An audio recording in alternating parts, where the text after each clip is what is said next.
Je suis heureux de vous accueillir pour cette soirée où nous retrouvons un grand ami d'Aîné et de beaucoup d'entre nous, Jean-François Thierry, que nous avons déjà entendu en d'autres circonstances depuis Moscou.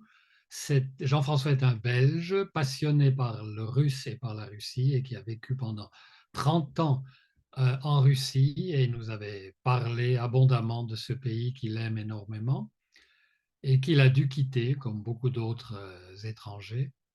Et depuis 6 mois, Jean-François est à Alep, en Syrie, pays dont on a beaucoup parlé pendant les années de guerre. Alep, c'est la capitale économique de la Syrie. Ça l'était en tout cas avant cette guerre qui a détruit une grande partie de la ville. C'était un des épicentres de la guerre entre le régime d'Assad et les rebelles, en particulier les islamistes de Daesh. Et donc, c'est un lieu dont on parle moins, mais qui est très important pour comprendre aussi ce qui se passe en Terre Sainte. Les chrétiens ont toujours été présents à Alep, ils y sont encore, malgré cette situation très difficile. Et c'est une chance de pouvoir entendre quelqu'un qui vit à Alep, qui voit ce qui se passe, qui connaît aussi le pays puisqu'il est allé d'autres fois et que je suis heureux d'accueillir ce soir sur Aîné. La question, évidemment, c'est comment et pourquoi on fait un saut comme ça de Moscou à Alep. Sauf erreur, Jean-François, il n'y a pas de vol direct, hein, je crois, entre les deux villes. Ça m'étonnerait. En ce moment, je crois qu'il y a toujours des dangers possibles. Mais la motivation profonde de ce déplacement et de cette nouvelle vie, c'est par cela que j'aimerais commencer cette soirée, en t'invitant à nous dire qu'est-ce qu'un Belge peut bien faire maintenant à Alep. Jean-François, bienvenue et nous t'écoutons. Nous aurons, comme d'habitude, environ 45 minutes d'entretien avec Jean-François et ensuite vous pourrez intervenir et lui poser vos questions. Mais nous commençons par notre invité de ce soir. Jean-François, nous t'écoutons. Merci beaucoup, Patrice. Merci beaucoup pour l'invitation. Alors, je commence en racontant peut-être pourquoi je suis parti en Syrie, parce que ce n'est pas suffisant de dire que j'ai dû partir de la Russie comme motivation seulement pour aller en Syrie. En fait, la première fois où j'y étais, c'était en 2017, lorsqu'il y avait encore la guerre. Et les rencontres que j'ai faites durant mon séjour, qui a duré 2 semaines, m'ont changé énormément. Ça m'a vraiment bouleversé. J'ai rencontré des personnes qui, par exemple, des prêtres qui vivaient sous l'ISIS, c'est-à-dire qui continuaient à rester dans des zones qui étaient contrôlées par les fondamentalistes et qui restaient là au mépris peut-être, on va dire, de leur vie, en risquant leur vie, mais pour accompagner les gens qui étaient restés dans ces villages. Ou bien j'ai rencontré des personnes qui me racontaient combien ils allaient tous les jours à l'église parce qu'ils avaient besoin d'un lieu où aller prier. Ou bien ce qui m'a beaucoup frappé, c'est qu'on était à la fin de mai et il y a la procession pour la Vierge qui se fait dans la vieille ville. Et tout d'un coup, j'ai vu sortir une foule incroyable de l'église en procession dans la vieille ville. Et je me suis dit, avec, vous savez, avec notre mentalité rationnelle francophone, j'ai dit, mais c'est très dangereux ce qu'ils sont en train de faire parce qu'il y a les terroristes qui sont encore à 3-4 kilomètres du lieu où on se trouve. Si jamais il y a une bombe qui explose, on y reste tous parce qu'il n'y a pas d'endroit pour fuir dans la vieille ville.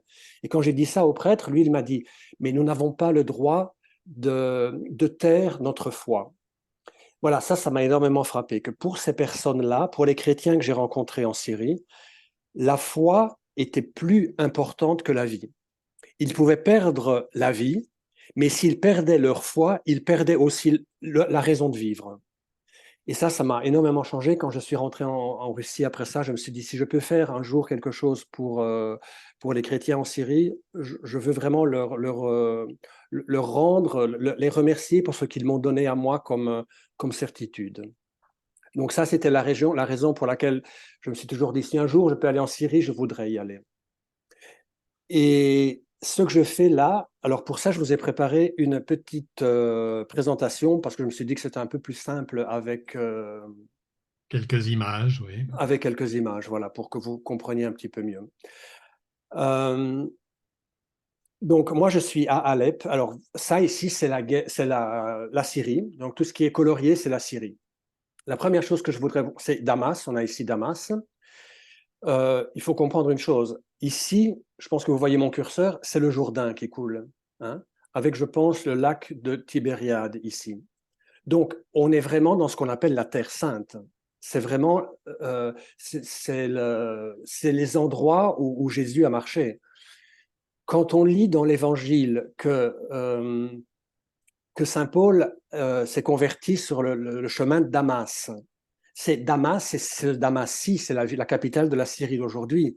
Il y a un lieu qui rappelle aujourd'hui, il y a la voie romaine, et il y a un sanctuaire en dessous de la voie romaine pour montrer comment c'était la ville, voilà, 2000 ans. Donc, c'est la première chose que je voulais dire. C'est vraiment la Terre sainte. Non, du Nouveau Testament, bien sûr, mais aussi de l'Ancien Testament avec l'Irak, etc.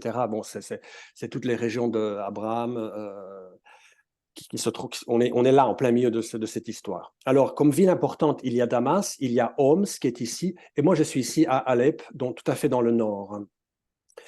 Toutes les couleurs que vous voyez, qu'est-ce que ça montre? Ça montre qu'il y a la partie en verte ici, c'est la partie qui est pour l'instant maintenue, qui est gardée. Enfin, les Américains se trouvent ici sur la partie verte. La partie en violet, ce sont encore des restes de l'ISIS. Maintenant, on n'appelle plus ISIS, on appelle ça Al-Nusra, par exemple. Ce sont des petits fiefs, c'est tout morcelé par des fiefs et des émirs dans chaque village qui commandent des parties. Et là, moi, je ne peux pas aller. Hein, c'est dangereux d'aller là encore. Hein. La partie en gris-bleu au-dessus, c'est une partie qui est contrôlée par les Turcs. C'est ce qu'ils appellent la zone de sécurité des Turcs. Et la partie en jaune et ici, c'est la partie qui est contrôlée par les Kurdes actuellement, avec le soutien des Américains. Hein, voilà, c'est un espèce de début d'État kurde auquel s'opposent farouchement les Turcs qui se trouvent ici au nord. Ici, c'est la Turquie. Hein. Voilà, ça c'est pour vous donner un petit peu la carte de la Syrie actuellement. Toute cette partie-ci que vous voyez en orange, on va dire que c'est une partie qui est tout à fait tranquille, hein, où je peux me déplacer sans danger, on va dire. C'est la partie qui est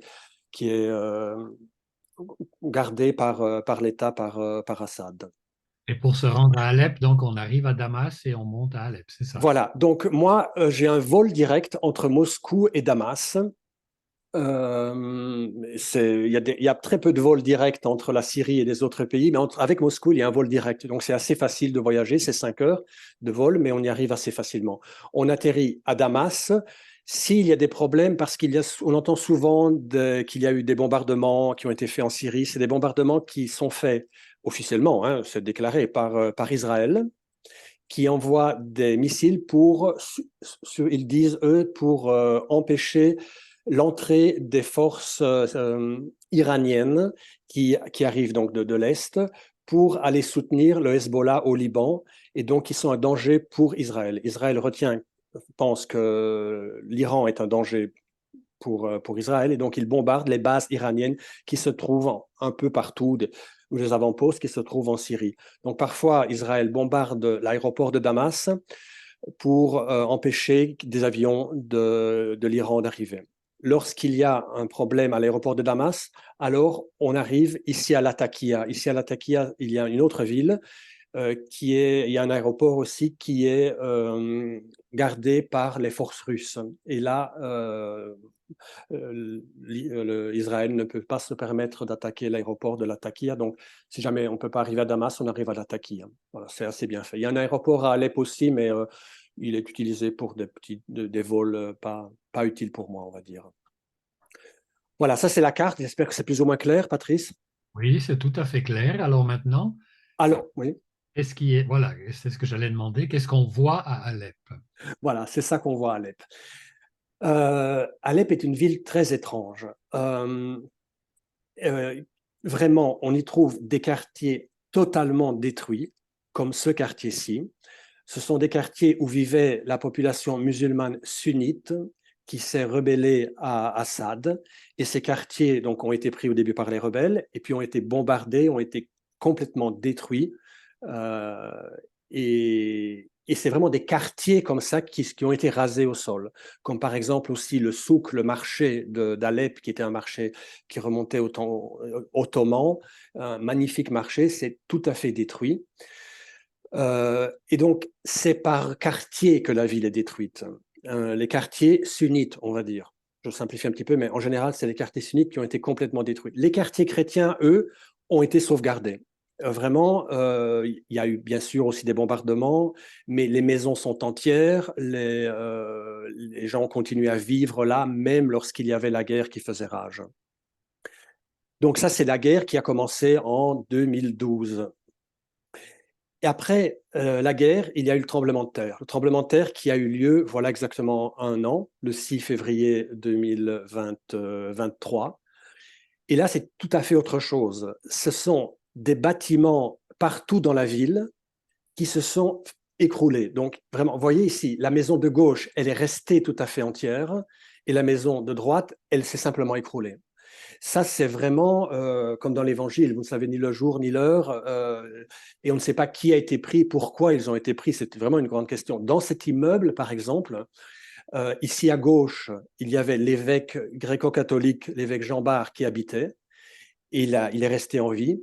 Dans cette maison ici à droite, il y avait un prêtre qui habitait et qui est mort sous les décombres. C'est vraiment un mystère. Et donc là, on retrouve les destructions, pas par quartier, mais une maison par-ci, par-là, qui n'avait pas probablement été bien construite, suivant les critères, les critères antisismiques. Voilà, ça c'est un autre exemple. Et ça, je ne saurais même pas vous dire si c'est un. Ça, je pense que c'est quand même quelque chose dû à la guerre. Normalement, quand on voit des, des décombres comme ça, des Étages. toits qui sont effondrés, c'est probablement des bombardements en fait. Et les églises chrétiennes étaient aussi sur la ligne de front des combats, hein. Il y avait des églises qui étaient sur la ligne, il y avait des églises qui étaient même dans des quartiers sunnites aussi, hein, et celles-là, elles ont été détruites, en fait. Oui. Donc, face à ces destructions, alors là, c'est une photo qu'on comprendra peut-être pas grand-chose, mais c'est pour vous montrer un peu les dégâts qui ont été faits par le tremblement de terre, hein. Vous voyez les murs qui se sont éventrés, par exemple. Ça, c'est le genre de maison, et c'est un des projets que nous avons, nous, j'ai oublié de le dire, je travaille pour l'association Pro Terra Sancta, hein, donc ça s'appelle Pour la Terre Sainte, qui est une association qui soutient la présence des chrétiens et des franciscains plus spécialement dans toute la Terre Sainte. Un des projets que nous avons justement, c'est de rénover ces maisons qui ont été endommagées par le tremblement de terre. Alors ça, c'est un gros dégât que vous voyez sur cette photo. Parfois, les dégâts sont plus petits, c'est simplement des crêpes dans les murs. Mais je peux vous assurer que les gens sont restés choqués par le tremblement de terre, parce que ça a été vraiment très, très fort. Lorsque j'étais là, au mois d'octobre, il y a aussi des petites secousses sismiques. Et en allant au travail l'après-midi, j'ai vu des gens arriver au travail pleurant parce que la petite secousse leur a rappelé le gros tremblement de terre de voilà un an dont ils ont été rescapés. Et donc, des petites crêpes qu'il y a dans la maison, en fait, c'est comme pour vous rappeler toujours que vous pouvez mourir d'un jour à l'autre, en fait. Donc, le fait d'aider et de restaurer des maisons en enlevant ces fissures, c'est un peu essayer d'effacer un peu des souvenirs traumatisants qu'il y a chez tout le monde pour ce tremblement de terre qu'il y a eu voilà un peu de temps. Avant de parler des aides que l'on peut, ou le travail que tu fais, quelle est la situation, la vie des gens sur place? Est-ce qu'on a de l'électricité? Est-ce qu'on mange normalement? Est-ce qu'on circule normalement? On circule normalement, il n'y a plus de postes de bloc dans la ville, mais la vie est vraiment très, très, très dure. C'est-à-dire que, par exemple, l'électricité, on a 2 heures d'électricité par jour qui arrivent de façon, on ne sait pas quand. Ça peut arriver de 2 heures à 4 heures du matin. Ça peut arriver dans l'après-midi quand on est au travail. Et essayez un peu de vous rendre compte ce que ça veut dire vivre sans électricité. Ça veut dire qu'on ne peut rien faire. Par exemple, moi dans l'espoir d'avoir l'électricité pendant la nuit, je laisse la lampe allumée dans ma chambre. Comme ça, lorsque l'électricité arrive, je peux me lever et faire partir une machine à laver, par exemple. Euh, ou bien je peux réchauffer un peu d'eau chaude dans un boiler pour avoir de l'eau chaude pour prendre ma douche le matin. Ça veut dire que pour recharger les téléphones, il faut aussi être toujours attentif pour pouvoir les recharger. On m'a offert, quand je suis arrivé en Syrie, un truc magnifique. C'est une espèce de bouilloire pour bouillir de l'eau, mais c'est pour faire de la soupe. Donc, on y met dedans les légumes et ça broie les légumes ça cuit les légumes. Un instrument magnifique, mais que je n'ai jamais pu l'utiliser parce que je n'ai pas d'électricité pour le faire. Et je ne vais quand même pas faire ma soupe à 2 heures du matin. Donc, voilà. Et Ça, alors, comment vivent les gens? Il y a des salaires, il y a des gens qui travaillent, il y a... Oui, il y a tout le monde plus ou moins qui travaille en cherchant à faire deux, trois travails. Par exemple, mes amis médecins, ils ont tous trois travails. Les médecins, hein, ils travaillent le matin dans l'hôpital officiel de l'État, par exemple. L'après-midi, ils ont un hôpital privé. Et le soir, ils ont leur propre clinique. Et ça, c'est pour pouvoir mettre un salaire plus ou moins bon, pour avoir jusqu'à 300, 400 dollars ou euros de salaire mensuel. Euh, les, les fonctionnaires, on vient de leur doubler leur salaire, justement, la semaine dernière, ils prennent environ 40 dollars par mois. Voilà.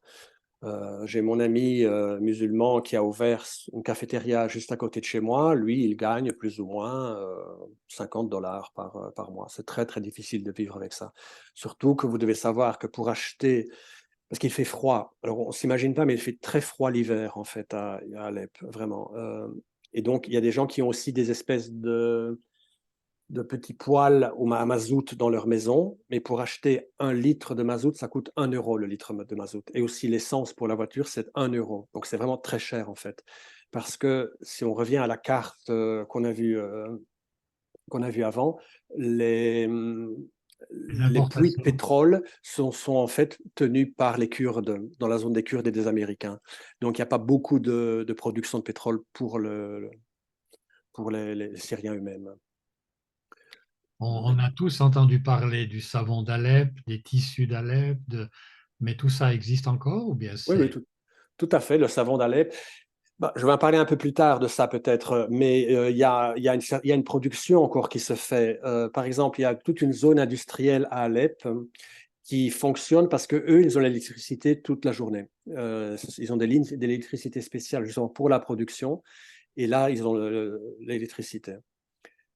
L'électricité, en fait, c'est une grosse mafia. Alors, j'espère qu'il n'y a pas trop de monde qui nous écoute, mais je vous donne un exemple. Au Nouvel An, je n'avais plus du tout d'électricité à la maison, plus du tout. Ils m'ont expliqué mes voisins m'ont expliqué, c'est que l'électricité vient en Syrie par 3 phases. Il y a 3 phases. Et parfois, pour décharger une phase, ils changent les phases. Et donc, l'électricité disparaît. Et donc, on a appelé l'électricien pour essayer de remettre les phases justes, etc. Il n'y a rien qui fonctionnait. J'étais un peu désespéré. Et puis un soir, je vais manger avec un ami et il me présente un de ses copains et il me demande comment ça va à Alep. Je lui dis, bon, c'est un peu dur parce que je n'ai pas d'électricité pour l'instant. Il fait vraiment très froid, donc je ne peux même pas mettre de temps en temps un chauffage électrique d'appoint. Et il me dit, mais t'habites où? Et je dis, mais non, c'est inutile de savoir où j'habite parce que de toute façon, c'est un problème de phase. C'est pas exprès pour moi. Mais dis-moi où tu habites, donne-moi ton adresse. Je lui ai donné mon adresse. Il avait un ami qui travaillait dans la compagnie d'électricité. Je suis rentré le soir à la maison et j'avais l'électricité. Alors, d'un côté, j'étais très heureux parce que finalement, j'ai eu de nouveau l'électricité, donc je pouvais de temps en temps réchauffer l'eau pour me prendre une douche et je ne devais pas chauffer dans une casserole de l'eau pour me doucher. Mais ça m'a fait beaucoup enrager parce que ça veut dire qu'ils peuvent donner de l'électricité quand ils veulent. Il y a des moyens, donc c'est vraiment des décisions qui sont prises quelque part suivant les bakchiches qui arrivent. Et par exemple, dans les zones qui ont été détruites où il y avait des sunnites, donc vraiment des zones détruites, là, il n'y a pas d'électricité, il n'y a pas d'eau, il n'y a pas de téléphone ni d'Internet. Ces gens-là ce sont tous des musulmans qui continuent à habiter là avec jusqu'à 5, 6, 8 enfants, évidemment, et ils sont punis. J'ai une amie qui a utilisé une expression qui m'a beaucoup plu, c'est une punition collective parce qu'ils ont osé se rebeller. et les gens vivent dans ces conditions-là. Je vous assure, c'est vraiment tragique. Ils vivent ou ils partent? Alors, ceux-là ne peuvent pas partir parce que ces populations musulmanes qui sont là n'ont pas la possibilité de partir. OK, ils peuvent partir sur des bateaux et, euh, et, en- et risquer la vie, mais ceux-là n'ont même pas la possibilité d'y penser de partir. Donc, ils survivent, en fait. Oui. Et quelles sont, puisque tu cites toujours ces différentes communautés qui existent dans la ville, les sunnites, ensuite ceux qui dépendent plutôt du régime d'Assad et les chrétiens, quelles sont les relations entre les communautés? Est-ce que ce sont des ghettos où chacun se protège? C'est très intéressant parce que quand on leur pose la question, eux disent non, nous avons toujours grandi ensemble, il y a un excellent rapport entre nous. C'est vrai jusqu'à un certain point. C'est vrai tant qu'ils étaient à l'école, tant qu'ils étudiaient à l'université ensemble. Mais après, c'est comme si les différences ou bien euh, des choses qui sont passées dans le passé reprennent le dessus. Et je trouve qu'ils vivent de façon cloîtrée. Les chrétiens vivent dans leur zone. Ils n'aiment pas que les musulmans viennent dans leur quartier, qui sont beaucoup plus chics, hein. Ils ne connaissent pas les zones musulmanes. Alors, c'est très compliqué parce qu'il y a les chrétiens, mais il y a il y a des Kurdes aussi. Il y a une zone à Alep qui est juste pour les Kurdes, par exemple. Il y a les sunnites, il y a les chiites qui sont, on va dire, d'origine iranienne, qui sont différents encore. Il y a les alaouites qui sont ceux du président, hein, une secte musulmane dont le président Assad provient, qui sont, on va dire, un peu mieux parce que justement, ils sont soutenus par le président. En général, ces communautés, elles doivent cohabiter parce qu'elles habitent ensemble, mais ne se connaissent pas vraiment, vraiment. Il n'y a pas vraiment des rapports. Il y a des rapports d'amitié qui sont nés peut-être durant l'université et qui continuent. Mais en général, c'est assez cloîtré par communauté. Et le travail de soutien et d'aide que vous faites, vous, alors, vous aidez les chrétiens. Alors, on fait plusieurs choses. Alors, je vais essayer de reprendre. Un des projets que nous avons, c'est cette cuisine, cette soupe populaire. Euh, c'est une soupe populaire que nous faisons ensemble avec les franciscains tous les jours, sauf le dimanche. Et tous les jours, nous donnons à manger à 1300 personnes, presque tous des chrétiens. Je dirais 99% des chrétiens, en fait. Euh, Vous voyez ici, il y a une cinquantaine de personnes qui préparent à manger, parce que je vous assure, pour préparer 1300 repas, il y a une équipe de 50 personnes. Et vous voyez derrière les personnes qui attendent, justement, et qui recevront après leur repas et qui vont le manger chez eux, hein. On ne peut pas le consommer sur place parce qu'il n'y a pas la place. Ils prennent leur repas et ils vont le consommer chez eux. Ça, c'est un projet qui est fait presque exclusivement pour les chrétiens. C'est ce que j'appellerais des projets de survie. C'est vraiment pour que des gens puissent ne pas mourir de faim, ne pas mourir de froid, parce qu'il y a aussi des subventions, par exemple, que nous donnons pour acheter du fioul, du mazout, surtout pour l'hiver, des subventions pour les médicaments ou bien pour des opérations médicales. Alors ça, ce sont des projets où moi, personnellement, je ne vois pas de futur, dans le sens, enfin, ça ne résoudra jamais la situation. C'est vraiment pour que les Pour gens la puissent survivre. survie, survivre. Vraiment, vraiment. Il y a d'autres projets qui ont, que ce soit pour aider les gens à survivre, mais que ce soit aussi pour commencer une éducation. Ça, c'est un des plus beaux projets que nous faisons et que nous faisons dans la Alep sunnite, donc dans cette Alep qui est détruite. C'est un projet, nous avons 3 centres dans cette Alep musulmane sont des centres, on va dire, d'éducation où ils enseignent l'arabe, ils enseignent à lire, à compter, à l'anglais aussi, à prendre conscience de leurs conditions de femmes, par exemple. Et c'est magnifique de rencontrer ces personnes. Il y a des histoires incroyables. J'ai rencontré une maman, par exemple, qui n'avait jamais été à l'école souvent, ils se marient à 16 ans, 17 ans, très jeunes, hein, ils ne vont pas à l'école. Elle s'était mariée très jeune, elle avait 4 enfants et ses enfants n'arrivaient pas à étudier à l'école. Ses enfants lui demandaient, mais tu peux nous aider à étudier? Mais elle ne savait pas lire. Donc, qu'est-ce qu'elle a fait? Elle est venue dans notre centre pour apprendre à lire et elle a passé son examen. Donc, il y a des examens 6e, 9e et 12e, on va dire classe, hein. Et elle a passé son examen de grade 6, c'est comme ça qu'ils appellent. Et ses enfants étaient très heureux et ils voulaient arrêter d'étudier. Alors elle a dit non, non, non, non, maintenant on va passer l'examen de 9e et on va voir qui de nous le réussit le mieux. Donc c'est vraiment, ça leur permet de sortir un peu d'espérer avoir quelques futurs, peut-être. Voilà. Vraiment, c'est un des projets magnifiques. Voilà, c'est la dame à gauche que vous voyez ici à gauche sur cette photo. Cette dame-là qui m'a raconté qu'elle avait ses 4 enfants qui elle a commencé à venir dans le centre justement pour aider ses enfants. Voilà. Donc ça, c'est vraiment un projet qui est magnifique. Un autre projet que l'on a pour donner un peu d'espoir, c'est soutenir les business startups. C'est-à-dire, on a des projets, on aide des personnes à créer leur propre business. Nous avons fait au mois de mars un appel. Nous avons reçu 300 demandes. Sur les 300 demandes, nous en avons sélectionné 30.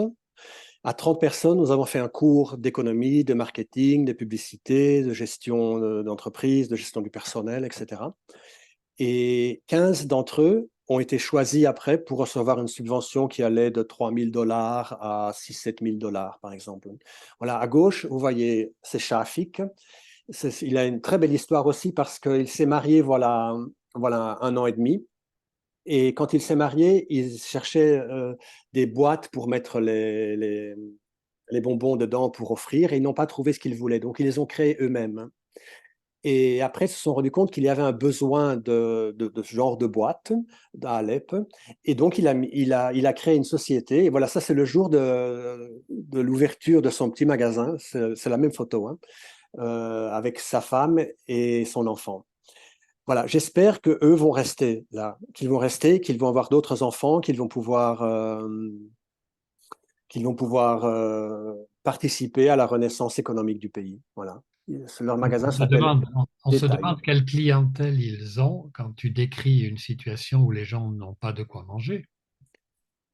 Oui, mais il y a de tout à Damas, à Alep, pardon. Il y a de tout en Syrie. Et surtout, ça c'est vraiment une idée fausse que je voudrais essayer de déconstruire. C'est que même lorsque les gens vivent dans la pauvreté, ils ont besoin d'aimer, d'être heureux, de profiter de la vie. Euh, voilà. Et si jamais, par exemple, mettre un salon de manucure, je suis sûr qu'il y a énormément de madames qui vont se faire les ongles parce qu'elles désirent être belles. Voilà. Et ça, il n'y a rien. Peut-être qu'ils vont dépenser leur dernier argent pour leur manucure, mais vraiment, ils ont le désir d'être heureux, en fait. Et ça passe à travers ça. Donc, il y a de tout. Il faut dire aussi que là, on va dire que les chrétiens à Alep sont assez aisés. Ils étaient toujours dans une position où ils faisaient du Privilégiés. business privilégié, exactement. Maintenant, c'est plus comme c'était voilà 30 ans, mais encore, ils ont une maison en tout cas, ils ont l'eau courante, etc. Donc, et mais on en reviendra plus tard aussi, ils sont beaucoup aidés par les églises, mais on reviendra de ça un peu plus tard. Ce qu'on entend toujours, c'est que les chrétiens sont ceux qui émigrent le plus parce que ils ont des contacts, un réseau à l'étranger, ils ont souvent justement, ils sont mieux formés.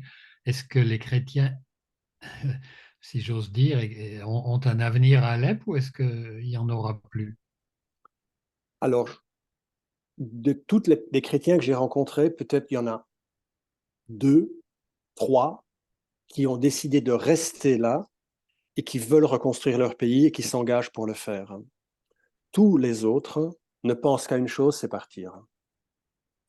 Sauf s'ils trouveront un travail, sauf s'ils trouveront un avenir pour eux dans leur pays. Évidemment, si quelqu'un trouve un avenir dans son pays, il va rester, parce que personne ne veut quitter son propre pays. Juste qu'il faut un minimum de conditions pour pouvoir y vivre. Donc, y a-t-il un avenir? je ne sais pas, dans les conditions actuelles, c'est très, très difficile. Mais je pense qu'il y a la possibilité de donner, de soutenir, on va dire, un petit peu des modèles de business qui permettraient de rester là. De rester Parce là. que dans la liste des calamités, on doit aussi dire que si un homme jeune est en Syrie, il va être appelé à l'armée. Exactement. Ça, c'est le gros problème, en fait. C'est que tous les hommes doivent faire leur service militaire, sauf s'ils sont fils uniques. Ou sinon, vous devez faire le service militaire. Le service militaire, ça dure 8 ans, 9 ans. Vous savez quand vous le commencez, vous ne savez pas quand vous le finissez, en fait. Donc, ça veut dire que votre vie est foutue. Puis, vous allez revenir dans quel état? Si vous avez participé à des combats ou si ça a été dur, des traumas psychologiques après, etc. Donc, les chrétiens essayent tous d'éviter le service militaire. Pour ça, il y a une seule solution, c'est partir à l'étranger, au moins pendant 1 an. Ils vont au Liban, ils vont à Dubaï, ils vont en Turquie, par exemple, travailler, gagner 8 000 $. Alors, ils peuvent rentrer au pays, payer cette somme au gouvernement et officiellement, ils ne font pas leur service militaire. Ça, c'est une des solutions.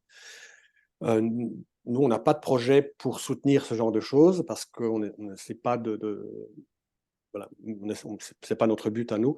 Mais c'est vrai que c'est un gros problème, le service militaire, vraiment. Mm.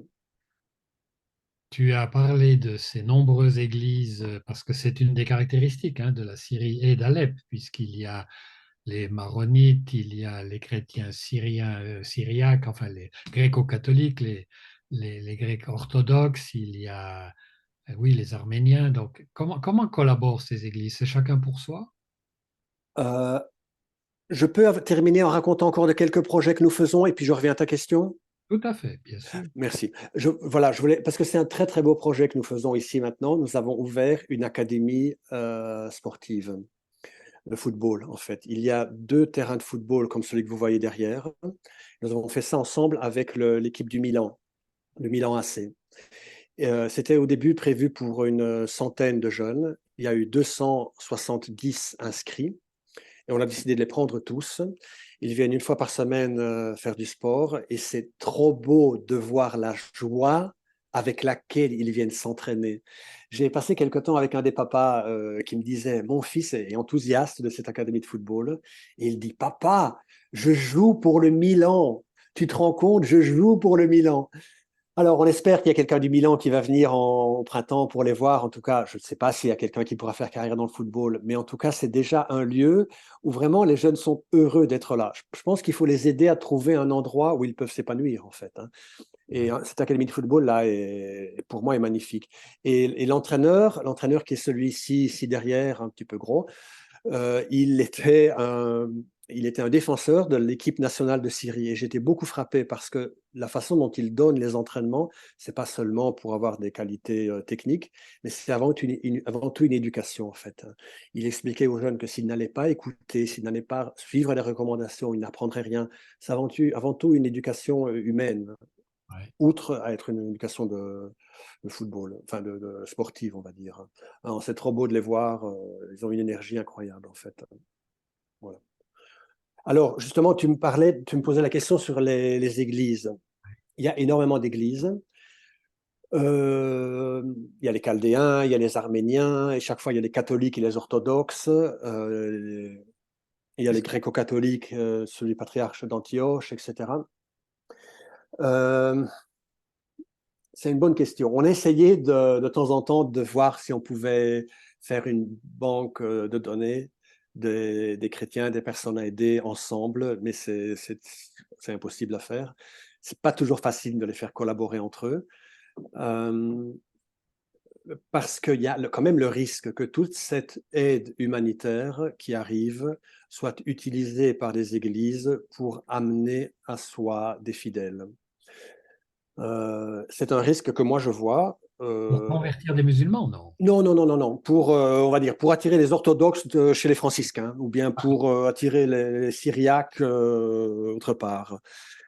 Parce que les gens viennent souvent parce que dans le besoin, ils ont besoin d'aide et on leur dit, bon, si c'est donné par l'Église, dans le cadre de la messe, par exemple, on leur demande de rester à la messe, hein.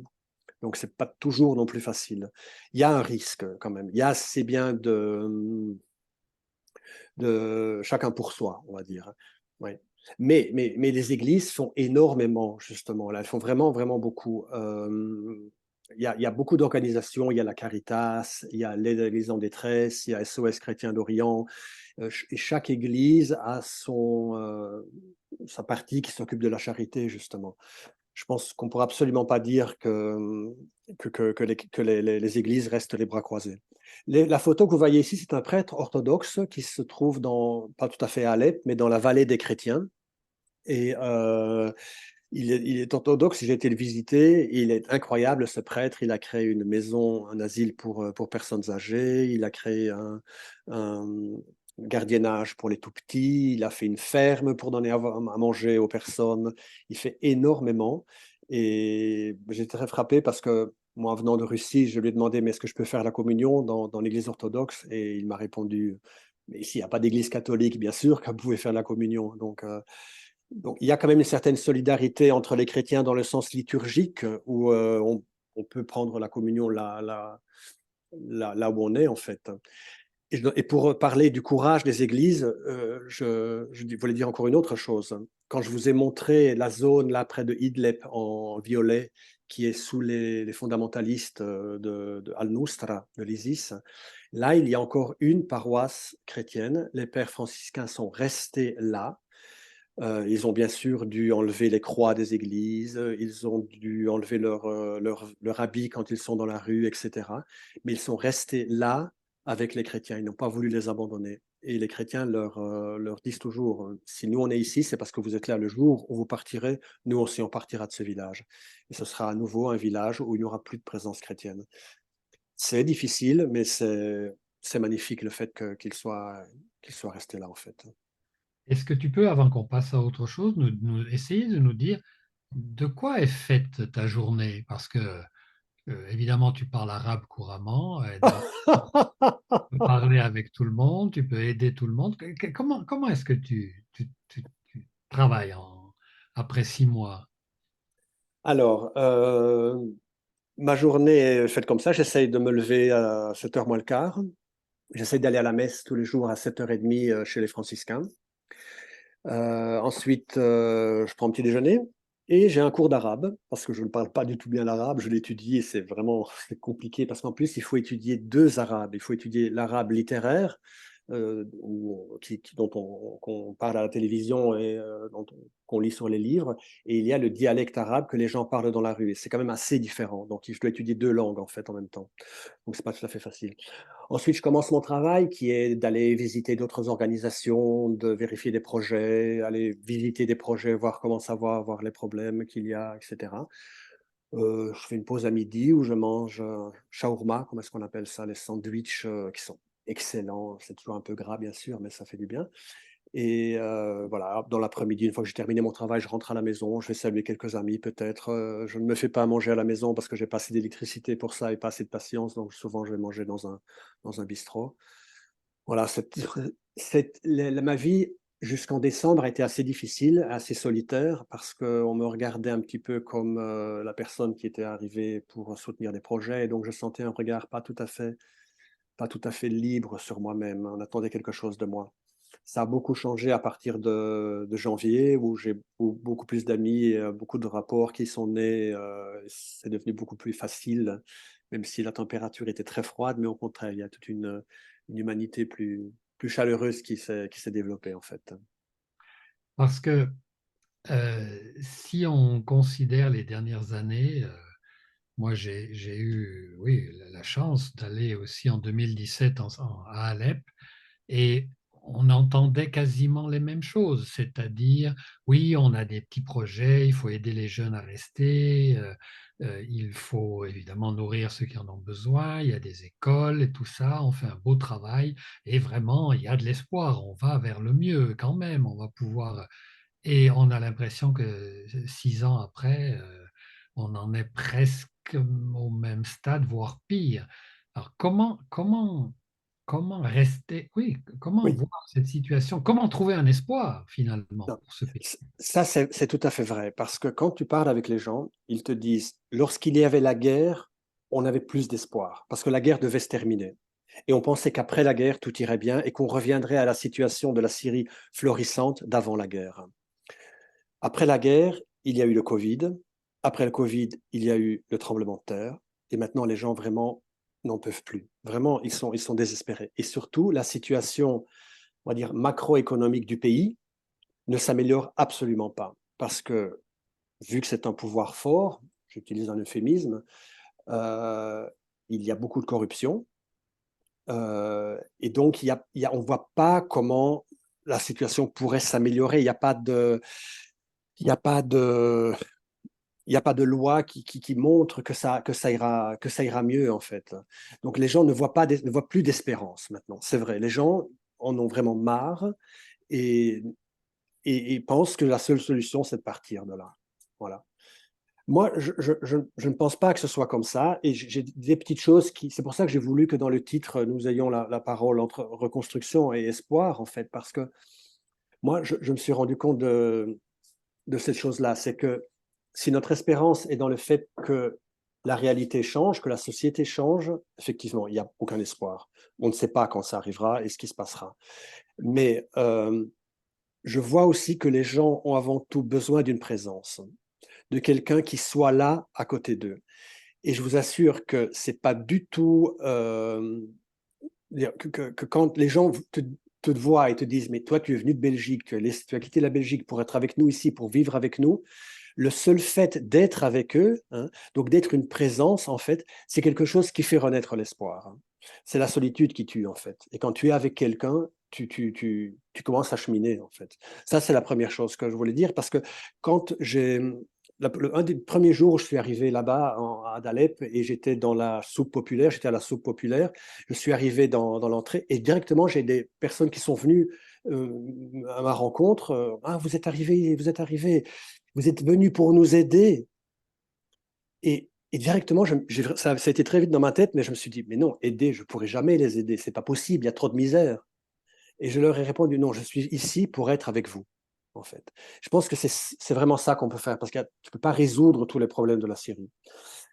Et la deuxième chose que je voulais dire qui donne l'espoir, c'est il y a beaucoup, comme partout après les guerres, en fait, hein, il y a beaucoup de haine, il y a beaucoup de mal qui se développe.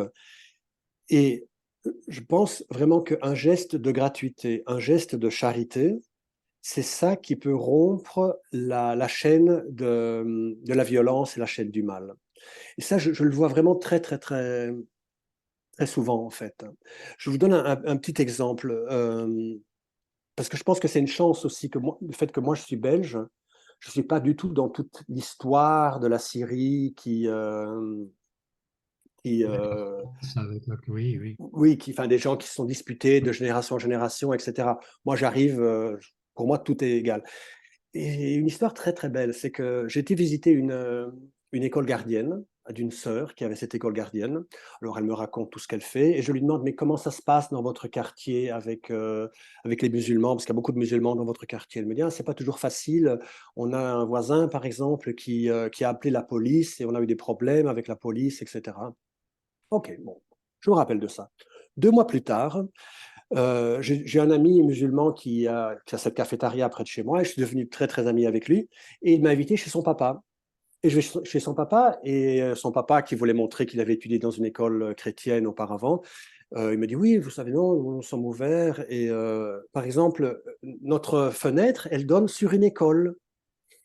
Je dis ah oui mais il faut un peu de bruit de temps en temps quand même parce qu'il y a les scouts qui font du tambour, etc. Mais alors, je vais voir par la fenêtre et je vois l'école de cette sœur. Je dis, mais c'est pas vrai. Mais moi, je connais la sœur qui est là, c'est la sœur Jeannette. Et c'est la sœur Jeannette qui m'a dit qu'il y a des musulmans qui ont appelé la police. Je dis, oui, c'est moi qui ai appelé la police. Parce que vraiment, c'est impossible de dormir. Il faisait du boucan jusqu'à 11 heures du soir et l'été, on ne pouvait pas plus ouvrir les fenêtres, etc. Je raconte cette histoire-là pour dire que j'ai connu Sœur Jeannette, qui est magnifique, qui fait un travail incroyable. J'ai connu ce Abou Mounir, qui est une personne aussi incroyable. J'ai rencontré les deux personnes sur leur meilleur côté, on va dire, sans aucun préjugé. Et j'ai pu voir dans les deux personnes euh, un, oui, tout le bon qu'ils avaient, si tu veux. Voilà, et je pense que c'est aussi maintenant notre tâche à nous de là, c'est d'essayer de voir toute la beauté qui existe avant de voir tous les problèmes qui existent et tout ce qui ne fonctionne pas. Voilà. Mais cette expérience m'a beaucoup ouvert l'esprit, en fait. Et nous, à distance, que pouvons-nous faire? Bon, évidemment, nous avons connu ici en France, en Suisse, le père Ibrahim qui est venu, hein, qui a fait des tours, qui n'est plus à Alep, hein, c'est bien Non, il est à Bethléem, je pense, maintenant, ou à Nazareth, Nazareth peut-être. Nazareth, oui. Mais bon, il est remplacé par d'autres, donc vous êtes là. On peut évidemment essayer de proposer des collectes et tout, mais est-ce qu'il y a aussi une autre manière d'être associé à ce que vous faites? Alors, moi, je pense deux choses. La première chose, c'est que je pense que là où vous êtes, où chacun est, il peut rencontrer les personnes qui arrivent de ce monde-ci, qui sont ici. Parce que je vous assure que les personnes qui ont quitté la Syrie, elles ne sont pas parties parce que tout allait bien ici. Donc, c'est vraiment des personnes qui ont souffert, qui ont risqué leur vie. Je raconte juste un petit truc, parce que ça a été trop, trop fort. Quand je suis arrivé en Syrie, j'étais fait mes documents pour avoir mon permis de séjour pour rester en Syrie. Et en sortant du lieu où on donnait les passeports, j'ai vu une file incroyable de gens qui allaient prendre leur passeport pour quitter la Syrie, en fait. Tous des jeunes, entre 18 et 25 ans, pour ne pas faire leur service militaire, etc. Et ça m'a beaucoup frappé. Et puis après, j'ai été à l'église et on m'a montré aussi une école pour les jeunes orphelins. Et tout d'un coup, on me présente un jeune et on me dit, regarde, ce jeune-là, son papa est mort la semaine dernière en essayant de rejoindre l'Europe. Et le fils ne le savait pas encore, en fait. Il n'avait pas encore dit au fils. Et ça m'a directement marqué. C'était les gens que j'ai vus dans la file qui espéraient avoir un futur meilleur. Et le résultat est cet orphelin qui est là, en fait. Donc, c'est pour ça que je vous dis simplement, si vous voyez des gens, mais rencontrez-les aussi, les personnes qui sont dans vos pays, dans vos villages, dans vos villes, si c'est possible, bien sûr. Mais voilà, parce que c'est des gens qui ont beaucoup souffert et qui méritent d'être rencontrés. La deuxième chose que je vous propose, c'est celle-là. Comme je vous l'ai dit, vraiment, les Syriens sont très heureux que nous soyons là, que nous ayons les voir. Ils souffrent énormément pardon, du fait qu'il n'y a plus de tourisme, il n'y a plus personne qui y va. Et je pense que c'est très dommage. Et pour ça, je voudrais vous proposer une chose. Je voudrais vous inviter à... Je pense qu'il est temps de rentrer, de retourner en Syrie, qu'il est temps de voir, de connaître la richesse de ce pays. Et l'année dernière, nous avons organisé un pèlerinage de Russie en Syrie qui s'est très, très bien passé. Il n'y a eu aucun problème de sécurité. Si vous voulez, après, je peux vous en parler plus. Mais je pense qu'il faut vraiment connaître ce lieu où le christianisme, grâce à Saint Paul, est né.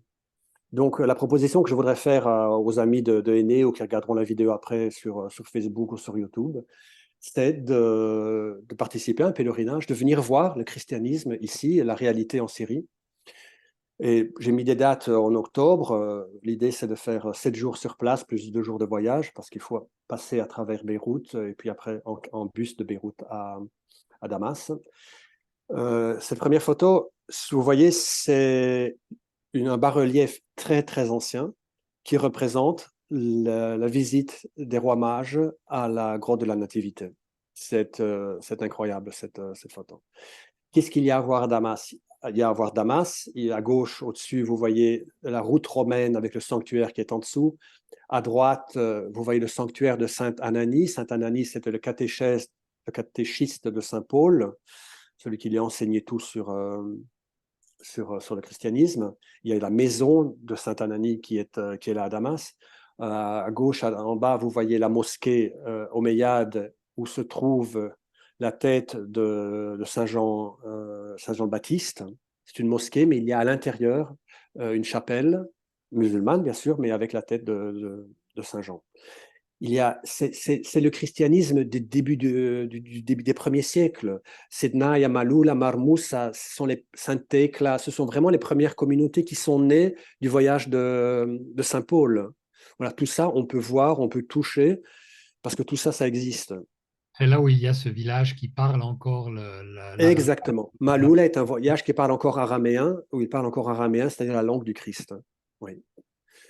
Il y a toute l'époque des croisades à voir là. Ce château, Crac des Chevaliers, que vous voyez ici, c'est incroyable. Je n'ai jamais vu ça en Europe, un château comme ça. Il est immense.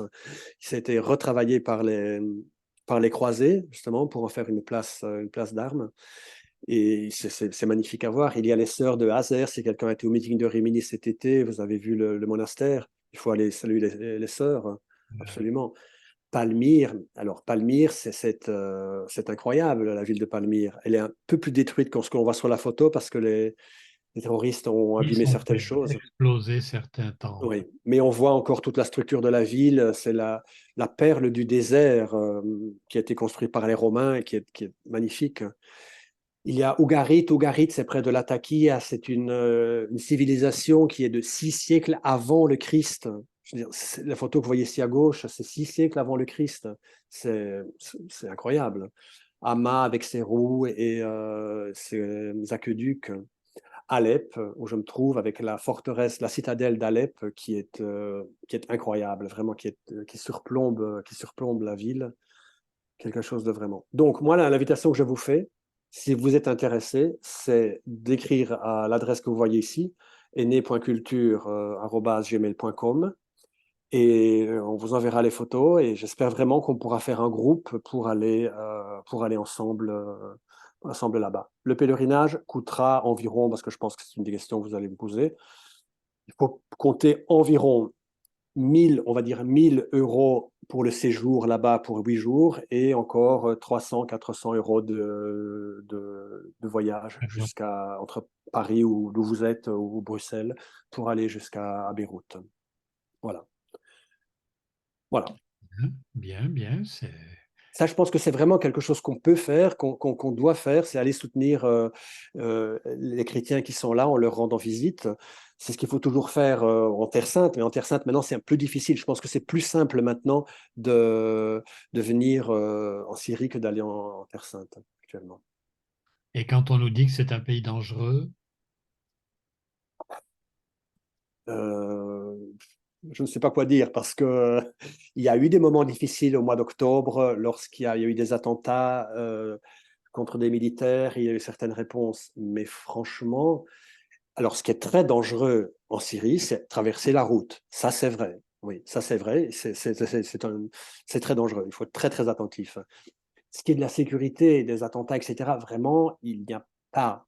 En plus, ce pèlerinage est fait avec le ministère de la Culture, pardon, le ministère du Tourisme. Donc, ils savent où on va, ce que l'on va visiter, les personnes que l'on rencontre, etc. Donc, s'il y a un problème, ou on annule, ou on ne va pas avoir cette place. Mais vraiment, il n'y a pas de problème, je vous assure. Je vous assure. et ce qui est garanti, c'est la qualité de la cuisine. Ah oui, ça, on a trop mangé d'ailleurs. Le pèlerinage russe de l'année dernière, on a trop mangé. Mais c'est vraiment très, très bon. C'est vraiment très bon, c'est vrai. Oui. C'est une conclusion qui ouvre sur beaucoup d'autres choses, mais comme l'heure avance et qu'on a promis d'ouvrir le micro à ceux qui le souhaitent, il vous suffit de parler, hein, et vous pourrez intervenir et poser des questions ou proposer quelque chose. Je vous laisse la parole à nos participants. Maintenant que vous vous décidiez, je sais que c'est osé d'inviter les personnes en Syrie parce que quand on lit les journaux, on se fait des idées, mais c'est vrai que les journaux transmettent les choses toujours les plus mauvaises en fait. Ici, on ne voit que des photos de l'Europe qui est à feu et à sang avec les gilets jaunes et avec les manifestations Pays-Bas. des agriculteurs et on pense que c'est impossible de vivre en Europe. C'est comme ça que les masses médias sont faits, malheureusement. S'il y avait un danger pour ma vie, je ne resterai pas ici. Donc, voilà. Jean-François, je peux te poser une question? Oui. Alors, d'abord, j'en ai deux. Tu dis qu'il y a des Arméniens. Est-ce que l'église des 40 martyrs a été réparée ou pas? C'est une bonne question. Je n'ai pas pu aller la visiter parce qu'elle se trouve à Alep, dans une zone qui est contrôlée par les Kurdes. Il y a un checkpoint pour rentrer dans cette zone-là, et moi, avec mon permis de séjour et étant belge, on m'a dit qu'il fallait mieux pas y aller. Voilà. Donc, on est Justement, prudent, on ne le fait pas. J'y vais pas. je voudrais aussi savoir quel est le rapport avec les Kurdes, parce que en fait, les Kurdes ne sont pas, par exemple, par rapport aux chrétiens, j'ai pas l'impression que ce sont des gens qui sont hostiles. Il y a des quartiers, il y a des zones kurdes qui sont encore mixtes avec des chrétiens et des Kurdes dans le Oui, nord d'Alep. Donc, quel est le rapport avec les Kurdes? alors je dirais comme ça, c'est un rapport qui a comme avec toutes les minorités qui se trouvent actuellement en Syrie, peut-être plus simple parce qu'en général ce ne sont pas des fanatiques qu'avec Non. les chiites par exemple ou Oui, avec certains sunnites, donc peut-être plus simple. Mais il faut aussi dire que les zones contrôlées par les Kurdes avec les Américains là, à l'est de la Syrie, il n'y a pas beaucoup de liberté pour les chrétiens. On essaie de les faire partir de là. Il y a une espèce de nettoyage, on va dire, pas nettoyage ethnique, mais on essaie de les convaincre de laisser ces zones-là pour qu'il n'y ait que des Kurdes qui habitent dans ces zones-là à l'est de la Syrie. ça veut dire que tu penses à quoi? Au village de Kamishli, par exemple? Par exemple, oui, on m'a raconté des zones agricoles, surtout où on avait brûlé les récoltes des chrétiens pour leur expliquer qu'il valait mieux qu'ils partent de là. Oui. Hmm. D'autres questions, d'autres interventions?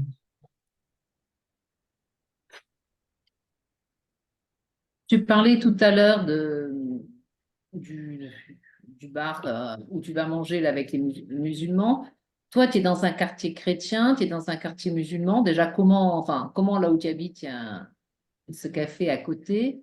Et est-ce que tu es un peu le seul étranger à y aller ou est-ce que facilement tout le monde va dans un restaurant d'un autre? Enfin, voilà, comment Mhm. voilà, autour d'une activité marchande, ça se mélange? Oui. Alors, le quartier où j'habite, c'est un quartier traditionnellement arménien, en fait. Il y a beaucoup d'Arméniens qui y vivent. Donc, c'est un quartier chrétien. C'est un beau quartier avec de très belles maisons, un quartier riche. Dans la maison où j'habite, qui a 4 étages, et donc 4 étages multipliés par 4, 16 appartements, il y a 3 appartements qui sont occupés. Tous les autres sont vides. Les gens sont partis. Et donc, il n'y a pas vraiment beaucoup de vie dans le quartier où je suis. C'est très calme.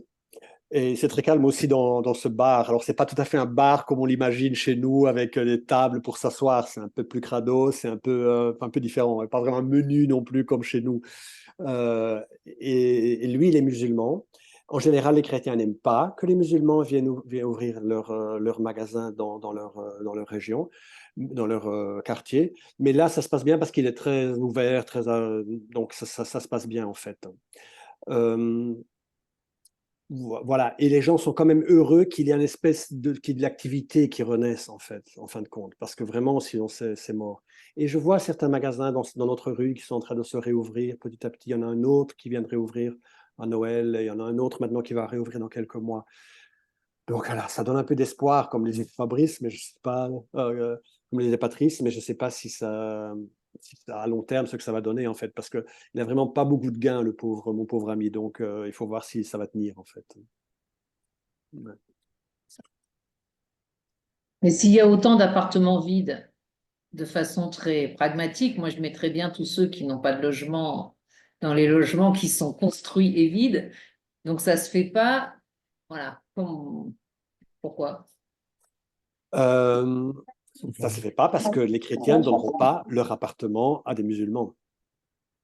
Ça, sache-le, c'est comme ça, c'est comme ça. Donc ça, c'est pas du tout envisageable en fait. Les jésuites, par exemple, à Damas, ils avaient amené des musulmans des quartiers périphériques pour prendre de l'aide sociale au centre de la ville. Ils ont été très fort critiqués par les chrétiens parce qu'ils amenaient les musulmans dans le centre de la ville, dans les quartiers chrétiens. Donc, leur donner, leur louer des appartements, c'est impossible. C'est impossible. Puis en plus, ces appartements-là où moi je trouve, c'est des appartements un peu de standing. Moi, je paye très cher. Je paye 100 euros de location pour 5 pièces. Donc, c'est très cher pour eux. Et mon ami là, musulman, lui, il vient de louer un appartement pour 10 euros par mois. C'est ce qu'il peut se permettre, en fait, seulement. Hein. Donc voilà, c'est un peu compliqué quand même. Mm. Jean-François, par rapport aux hôpitaux, alors tu disais, je ne sais plus ce que tu disais au début, mais qu'en fait c'était un peu illusoire, c'est d'aider les hôpitaux, mais pourtant l'Europe a beaucoup participer, par exemple, aux achats d'appareils assez perfectionnés pour l'hôpital Saint-Louis. Mais est-ce que les gens ont accès aux soins ou bien, par exemple, c'est difficile? Est-ce qu'on trouve quand même des médicaments qui peuvent être pour tous? Non, non, non, non, il n'y a pas de médicaments pour tous. On peut seulement espérer sur la charité, en fait. Alors, certains hôpitaux, comme Saint-Louis, justement, c'est un projet du Vatican, du Saint-Siège, d'ouvrir certains hôpitaux à tout le monde. C'est comme ça qu'ils les ont appelés, des hôpitaux ouverts, en fait, hein. L'idée, c'était que tous ceux qui ont besoin puissent venir se faire soigner gratuitement. Ça, c'était au moment du tremblement de terre, mais ça continue encore maintenant. Et donc, les frais, après, sont pris en charge par le Saint-Siège, par le nonce, etc. Les hôpitaux, d'État, oui, ils existent, ils ne sont pas vraiment de bonne qualité, mais ils devraient être gratuits aussi, mais ils ne font pas d'opération parce que ça coûte trop cher. Donc, non, c'est pas facile non plus, là. Mais il fait quoi un pauvre qui est malade, alors il crève, quoi. Il en parle avec sa famille, il cherche autour de lui de l'aide, il rassemble de l'argent pour essayer de payer l'opération, les médicaments. Voilà. Il y a une grande solidarité qui existe quand même entre les familles, ceux qui en ont les moyens, bien sûr, hein. Ou sinon, oui. Oui.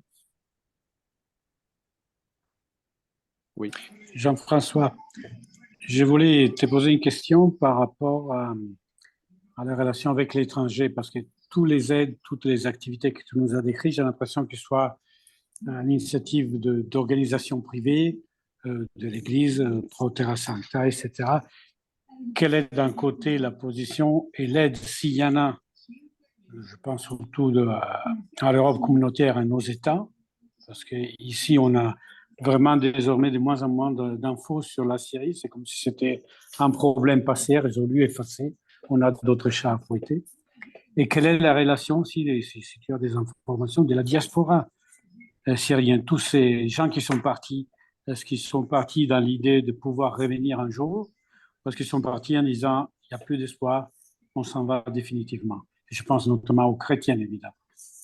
Alors, il y a plusieurs questions dans ce que tu me poses maintenant, ce que tu me demandes maintenant. La première question, c'est il faut se rendre compte qu'il y a des sanctions terribles qui sont mises sur la Syrie. Donc, il n'y a aucune aide institutionnelle qui arrive des pays comme la Belgique, la France, l'Italie, directement de pays à pays, parce que les pays européens ont décidé qu'ils voulaient changer le dirigeant de la Syrie. Donc, il n'y a aucune possibilité d'aide. Et les seules aides qui arrivent, ce sont à travers des fondations. À travers des fondations, à travers les églises, etc., qui font beaucoup. Parfois, il y a certains États qui aident ces fondations en sachant qu'après, les fondations vont aider en Syrie. Ça, c'est possible aussi, ce genre de schéma. Mais on travaille seulement à travers la société civile, à travers les grandes organisations internationales, en fait.